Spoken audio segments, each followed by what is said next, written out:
SIR প্রক্রিয়া নিয়ে লাগাতার আন্দোলনে তৃণমূল কংগ্রেস। এরই অঙ্গ হিসেবে কোচবিহার জেলা জুড়ে হয় প্রতিবাদ আন্দোলন।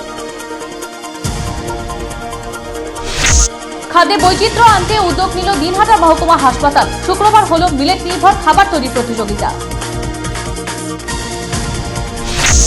কোচবিহার নাট্যসংঘ আয়োজিত ম্যারাথন দৌড় হল শনিবার। বয়সভিত্তিক বার্ষিক ক্রীড়া প্রতিযোগিতার অঙ্গ হিসেবে হয় এই অনুষ্ঠান।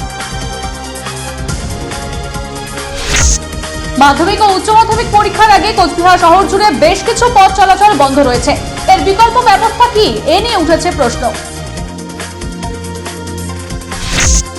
কত রঙ্গ দেখি দুনিয়ায়। এবার রাজ্যের মুখ্যমন্ত্রীর তরফে সংবর্ধিত হলেন গেরুয়া শিবিরের ঘনিষ্ঠ সঙ্গীত শিল্পী মনীন্দ্র বর্মন।